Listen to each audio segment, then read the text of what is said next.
दोस्तों, supreme court of Hindustan के एक वकील हैं, एपी सिंह भड़वे की बात नहीं कर रहा, एक ख़ानदानी असली और नस्ली भारतीय हैं मोमिन मलिक साहब की तरह। मोमिन मलिक साहब को हम सलाम अकीदत पेश करते हैं। एक अजीम हस्ती हैं, एक सेलिब्रिटी हैं, बजरंगी भाईजान भी कहा जाता है। अभी कुछ देर पहले एक भारतीय वकील ने हमारे साथ रब्ता किया। मैं अभी आप लोगों को दिखा देता हूँ, ठीक है।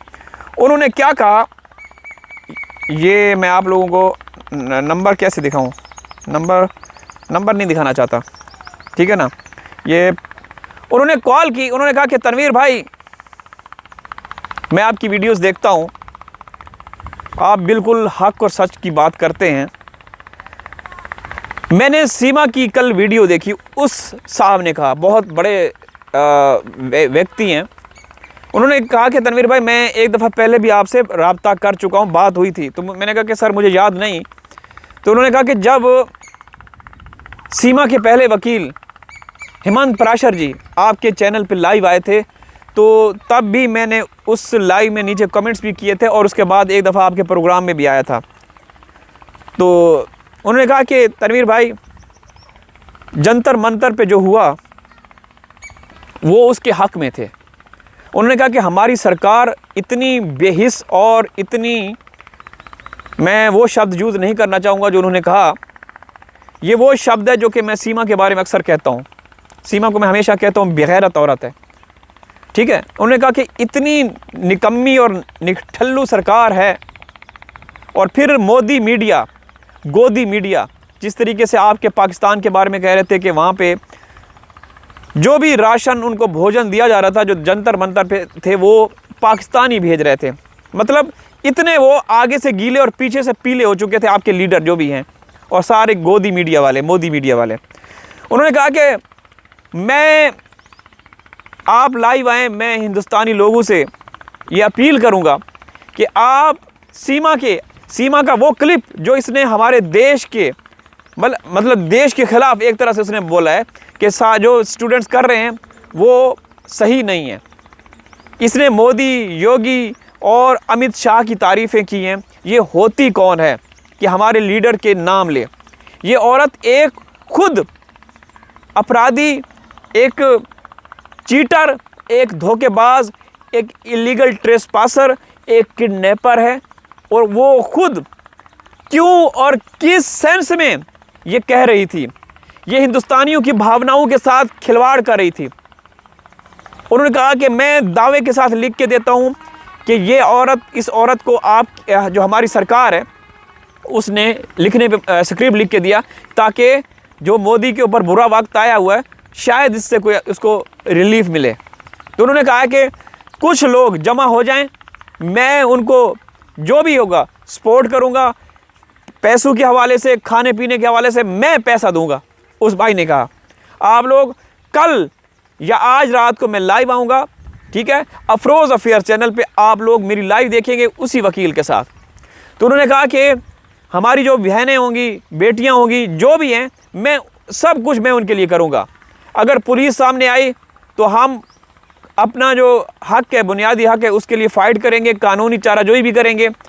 हम एहतजाज करेंगे कि सीमा को यहाँ से निकालो या सीमा को जेल में डालो। ये हमारे देश की गद्दार है, ये हमारे देश की दुश्मन है, ये हमारी नहीं हो सकती। ये क्यों इसने परसों बयान दिया? इसको क्या राइट्स हासिल हैं? किसने इसको बोला कि तू हमारे देश की बनकर नागरिक की हैसियत से इस तरह के बयान जारी करें? कोई आम नागरिक, आम हिंदुस्तानी नागरिक भी इस तरह का बयान जारी नहीं कर सकता जो इसने कहा। क्या कहा वो सुन लीजिए, ये भी सुन लीजिए, ताकि ये सुनिए। बात जरूर करेंगे। ये जो बच्चे हैं उनको भड़काया जा रहा है। हमारे नरेंद्र मोदी जी प्रधानमंत्री, जिन्होंने बच्चों के लिए, बड़ों के लिए, बूढ़ों के लिए आज तक काम किया है, उन्होंने अपना नहीं सोचा, उन्होंने अपनी जिंदगी नहीं, अपने देश को बचाया है, अपने देश के लिए काम किया है। मैं तो कहती हूँ भारत के एक एक व्यक्ति को आप भाग्यशाली हो, आप लकी हो कि आपको नरेंद्र मोदी जी। इसके ऊपर केस बनता है, उन्होंने कहा कि इसके ऊपर केस बनता है और मैं इसके खिलाफ केस करूंगा। तो मैंने उनको ये कहा कि सर आप केस कहाँ करेंगे?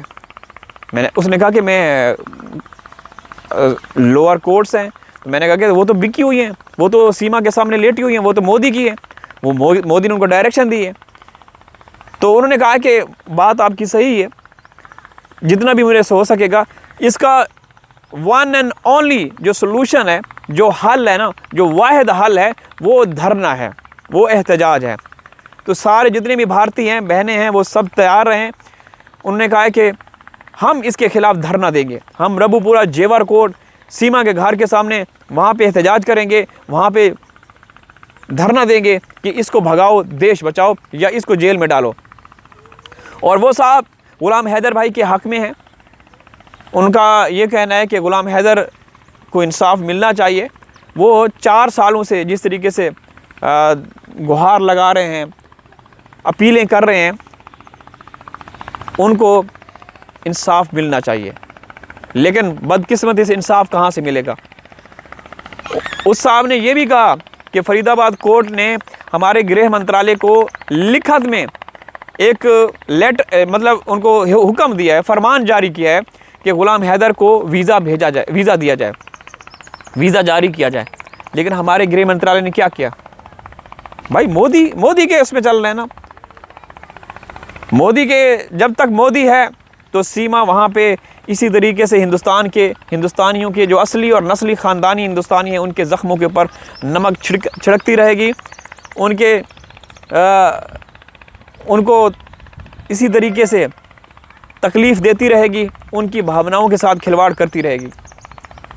यकीन करें, मैंने पहले भी कई दफ़ा कहा कि ये औरत इतनी मकार, शातिर और चालाक औरत है ना। चलें ठीक है, ये मोदी और योगी ने इसको बुलाया किसी भी तरह से एक जाल में फंसा के। अगर मोदी और योगी की सरकार चली जाती है, अल्लाह करे ऐसा हो, अल्लाह करे ऐसा हो, तो दोस्तों मैं कसम खा के कहता हूँ कि इसने राहुल के या जो भी वहाँ का नया प्रधानमंत्री होगा, ये उसके पीछे बड़े बड़े पोर्ट्रेट फ्रेम लगाएगी, तस्वीरें लगाएगी और उसके नारे लगाएगी जैसे आप कर रही हैं। ये औरत बहुत तेज़ तरार, शातिर और मकार है।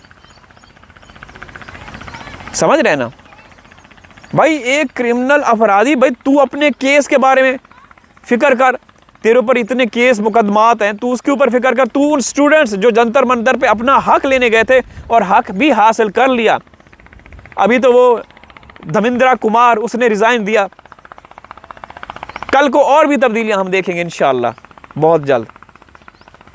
देखिए, हमारी इच्छा है कि हम आपके देश में एज ए व्लॉगर आएँ, आपके कल्चर को एक्सप्लोर करें। कल्चर तो सेम है, खाने पीने वहाँ की पाव भाजी और बेलपूरी, इसके अलावा पनीर कौन सा होता है, मखनी पनीर, पता नहीं क्या क्या है, पनीर टिक्का खाएं। हाँ, हमारी भी इच्छा है। लेकिन जब तक ये जिस तरीके से ये योगी और मोदी है ना, जब तक ये, तो मुश्किल है। समझ रहे हैं ना? हमारी भी इच्छा है कि हम भारत के शहरों में जाके व्लॉग करें, व्लॉग बनाएं और सबको दिखाएं, क्योंकि भारत के जो लोग हैं वो बहुत प्यार करने वाले हैं। सरकार तो आप जो भी है ना भारतीय, उनको मरवाती है, कभी पहलगाम के नाम पे, कभी कुछ कभी कुछ। समझ रहे हैं? अल्लाह हाफ़िज़।